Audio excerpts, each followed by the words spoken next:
Salut les gars, bienvenue dans une nouvelle vidéo. Comme vous l'aurez vu aujourd'hui, on va parler de mes galères en cuisine. Parce qu'en fait, quand j'ai commencé ma chaîne YouTube, j'ai commencé par une vidéo sur le McDo certes. La deuxième, ça a été une vidéo de galères, mes galères du bac. Et après, j'ai voulu faire une série de vidéos que je n'ai jamais continué, mais que du coup, on va continuer aujourd'hui, qui s'appelait Galère Life. Où j'avais fait aussi une vidéo sur mes galères de soirée que je mettrai dans la barre d'infos et je mettrai un petit i si j'arrive à les mettre. Du coup, ce que je me suis dit, c'est que vu que je suis une personne maladroite qui a deux mains gauches, désolé les gauchers, je me suis dit que j'allais vous raconter mes galères de cuisine parce qu'il m'en est arrivé mais tellement, mes potes peuvent en témoigner, salut les gars. Et du coup voilà, donc je pense que ça peut être drôle pour faire un peu passer le week-end chill, etc.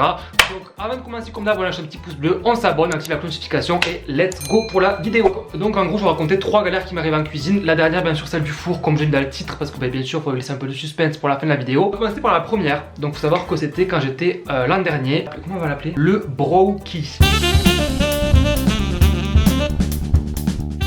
Qu'un de mes gâteaux préférés c'est les cookies faits maison ou les cookies achetés au supermarché au Canada. Et du coup en fait un jour j'étais invité à une soirée chez une pote à moi et du coup on devait chacun amener, comme d'hab, chacun il y en a un qui amène le plat, l'entrée, etc. Et moi j'ai amené le dessert. Et je me suis dit bon, tout le temps c'est toujours les mêmes gâteaux qu'on amène, etc. Des gâteaux yaourt, des fondants au chocolat, etc. Je me suis dit vas-y on va un peu innover, je voulais faire un brownie, genre c'était genre un brownie avec un cookie ou un cookie avec un brownie, je sais plus c'est quel ordre. Et du coup donc je me lance à faire la petite préparation et tout. Je me lance un peu, je suis un peu le mec et tout qui a un peu des connaissances en cuisine pour que genre tu sais arriver à mode ouais mais Clément ton gâteau il est trop bien, ça change et tout.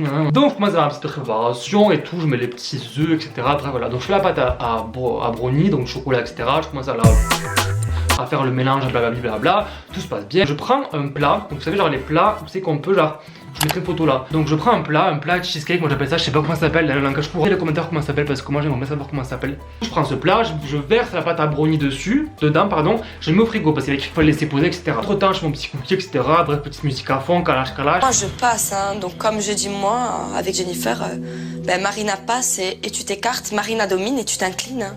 Je suis désolée mais si on me voit pas, c'est qu'on est aveugle. Jennifer et moi on passe crème, c'est bon. Vas-y, c'est la fête. Vas-y, voiture, musique à fond. Calage. Le problème du coup, c'est que je dois mettre la base du brownie au four. Non, la base du cookie, pardon, au four avec le brownie. Donc, je sors le plat. Du coup, le plat à cheesecake, comme je vous l'ai appelé précédemment. Et ce qui se passe, c'est que donc, je pose le plat quelque part et je veux le ressoulever pour l'attraper le plat par le haut du truc. C'est pas, c'était mal accroché. Et je vous mets une vidéo juste maintenant. J'étais en train de faire un gâteau là. Et genre j'ai utilisé ça là. Je sais pas si vous voyez, genre un truc comme ça là. C'est comme un gâteau. Et en fait j'ai fait un brownie. Sauf que le brownie c'était genre c'était liquide. Et ça a coulé. Regardez ce que ça a fait. Une paire défoncée. Donc on me l'avait vu en gros. Le haut s'est déboîté. Et ça a coulé. Partout. J'étais à monde mais. Sachant que mes parents sont archi-maniaques. Du coup, j'ai pris ma meilleure éponge, ma meilleure serpillière. Au final, j'ai fini par faire un gâteau yaourt simplement. J'ai amené ça chez mes potes. Voilà. Du coup, c'est la deuxième galère qu'on va appeler. C'est quoi la deuxième galère déjà? Qu'on va appeler les couteaux. Donc en gros, pour ceux qui savent, du coup je suis à Montréal actuellement, on fait pas maintenant physiquement là, mais de base oui.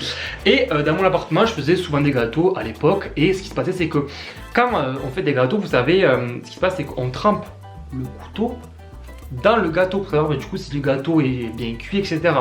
Donc moi je faisais mes petits gâteaux, etc. Je commençais à prendre un peu confiance. Je me disais bon Clément, c'est maintenant que t'as pas une merde en cuisine, ça va, tes gâteaux sont assez bons. J'avais fait même des vidéos sur les gâteaux avec j'ai fait 2 ou 3 cooking with me ou cooking with Clément, je sais pas comment j'appelais ça. Oui Melk, parce qu'à l'époque il faut savoir que j'ai changé 36 000 fois de nom de chaîne YouTube. Je suis passé de Clum à Clemso, à Melk, à Clément Massol, bref. Donc du coup un jour s'il faut je m'appelais Gertrude, on ne sait pas pourquoi. Je commençais à faire un petit gâteau au calme et tout, genre vraiment en plus moi concrètement cuisiner ça me détend. Et là donc je faisais mes petits gâteaux. Ce qui se passe c'est que moi je suis tête en l'air, je suis maladroit tête en l'air et je suis aussi le genre de personne qui relativise trop vite. C'est-à-dire qu'en gros, par exemple, quand il m'arrivait la merde de la truc précédent avant, je me suis dit bon c'est pas grave, on va nettoyer puis voilà. Sauf qu'en fait c'est vraiment un comportement à avoir, je suis d'accord avec vous. Mais à force d'avoir ce comportement, on se relâche. On a mode bon, au pire c'est une merde qui arrive, elle arrive, on la nettoie, on range et puis voilà.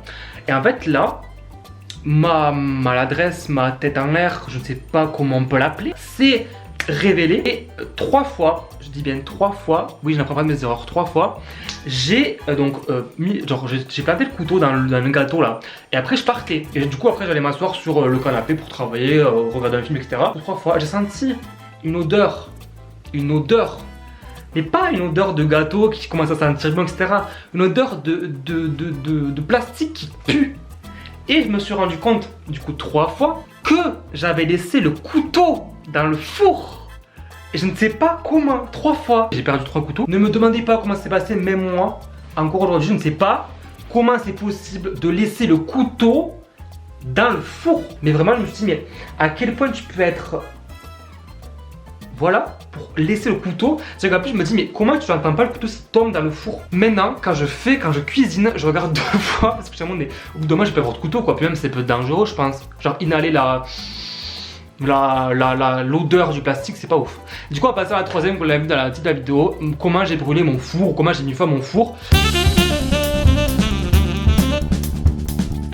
Ok, comment ça s'est passé? On va se mettre un peu dans le contexte de la vie avant que le four prenne feu, même si elle est toujours en vie. Ce qui se passe, c'est que donc, je suis au Canada pour ceux qui savent, pas, pardon. Et donc du coup, il faut savoir que quand on part à l'étranger, que ce soit en expatriation ou même en voyage, ce qui manque aux Français, et vraiment ce qui nous manque, c'est le pain. Parce que le pain, il y en a. Mais en gros, au Canada, il y a des boulangeries où le pain est excessivement cher. Parce que du coup, c'est un produit français. Qui dit produit français, qui dit à l'international, on est vu comme un gage de luxe, etc. Du coup, ça coûte cher. Moi, à l'époque, j'ai acheté dans les marchés. Mais pas le pain dégueulasse, le pain un peu genre qui avait l'air bon. Parce qu'en fait, ça coûtait 6 $ le pain. Ce qui fait. Je vous mettrai combien ça fait. Je sais pas, ça fait genre 3,50 €, 4 €. Parce qu'en fait, c'est bien gentil. Mais 4 € tous les jours ou tous les 2 jours, merci quoi. Après, j'ai plus d'argent pour moi quoi. Je me suis dit, bon, comment on va faire pour que je n'ai pas à payer 6 $ chaque fois le pain et que je puisse du coup manger du pain. Je me suis dit, bon, on va en faire parce qu'en soi, ça va pas l'air compliqué. Ma mère m'a dit, c'est pas compliqué. Tu mets de l'eau, de la levure, du sel et de la farine et après, hop, hop, ça monte et voilà. Du coup, j'ai regardé plein de recettes. Je commençais à faire mes meilleurs pains. Je faisais mon petit pain avec du coup du curry. Après, j'ai fait du pain avec du poivre, du chili. Oui, j'ai fait avec toutes les épices du monde. Ne me demandez pas pourquoi. D'ailleurs, c'est super bon. Je vous recommande de ouf. Ce que je faisais, c'est que je faisais du pain pour genre 2-3 jours. Du coup, genre chaque fois, je faisais une baguette ou 2 baguettes de pain. Je le faisais dans mon four, etc. Du coup, chaque fois, je faisais 1-2 baguettes de pain et après, je les mettais dans mon four. Et en fait, genre quand je finissais du coup de manger le soir, je mettais la baguette de pain encore dans le four qui était chaud pour que la baguette du coup ne soit pas dure et que du coup le pain soit encore bon. Et du jour au lendemain est arrivée la catastrophe qui a fait que mon four a pris feu. Un jour, j'ai voulu faire un truc au four, je sais plus si c'était des frites, etc. Bon, on va dire que c'était des frites. Je commence du coup après chauffer le four à fond sur le grill parce que du coup les frites il faut qu'elles soient grillées. Et en fait, je commence à sentir une odeur. Mais pas une odeur de... déjà, je trouve ça bizarre de sentir une odeur avec mon four qui est en train de chauffer. J'ouvre mon four et en fait, je vois que il y a mon pain qui est en train de cramer parce que mon pain était à ça de la résistance. Genre, vous savez, le truc qui chauffe du four. Du coup, genre, je prends une manique normale pour pas me brûler. Vous savez, alors c'est le truc là, un truc comme ça. Et en fait, vu que je le prends qu'avec une main, le truc est trop lourd, vous voyez. Du coup, genre, ça, je me suis brûlé. Genre, quel est le geste naturel quand on se brûle quelque part? On jette le truc, quoi. Et en fait, en jetant le truc, le pain et la grille du pain ont touché les résistances. Ça a commencé à prendre feu. Moi, composé à 99% de stress, j'ai fermé le four. Chose à pas faire, je vous le dis concrètement, parce que je crois qu'en fait, si on ferme le four, il n'y a pas d'air et du coup le feu se multiplie. Alors que non, s'il faut, c'est pas ça. Bref, pour les physiciens qui sont forts en physique ou en chimie, je sais pas trop ce quoi c'est. Dites-moi dans les commentaires s'il faut faire ça ou pas. Je me suis souvenu à ce moment-là qu'il fallait pas mettre d'eau. Parce qu'en fait, je vous explique. À mon école de commerce, pas celle actuellement dans laquelle je suis, celle d'avant, on est parti en Irlande. Et en gros, quand on part en Irlande, on a une réunion d'information, etc. Ils nous ont dit si le feu s'éclaire dans votre coloc, appartement, maison, etc. Ne mettez jamais d'eau, mais prenez un torchon et tapez le feu. Parce que je crois que l'eau, c'est pas bon, si sortir de l'huile, etc. Ça peut prendre feu encore plus. Du coup, alors moi, je me suis souvenu de ça. Alors pourquoi? Instinct de survie. J'ai pris mon meilleur torchon, j'étais en train de taper comme ça, en mode putain peur et tout. En fait, ce que je voyais, c'est que genre, j'avais des plaques sur mon four. Et il y avait une plaque parce qu'il y avait un trou pour que l'air du four il sorte. Et je voyais des flammes qui commençaient à sortir là, j'étais en mode... Vais-je rester en vie? Est-ce que je vais mourir parce que j'ai fait du pain? Quelle mort débile! Et du coup, finalement, il faut taper. J'avais en plus de ça mon alarme incendie qui me stressait encore plus parce qu'elle avait son meilleur concert, elle faisait un... J'étais tellement stressé au final, du coup, genre, à force de taper avec ma sueur, etc., j'ai réussi à atteindre le feu. Mon four n'avait aucun dégât, j'étais grave choqué, j'étais en mode putain, il faut de racheter un four. Au final, il marchait très bien.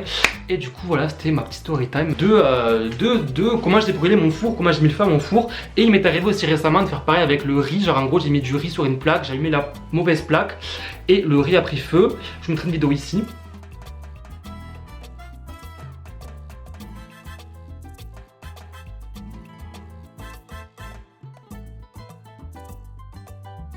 Si un jour vous venez manger chez moi, ne vous attendez pas à manger tout court parce que concrètement, la probabilité que le plat soit cramé, qu'il y ait un goût de plastique ou autre chose, elle est élevée.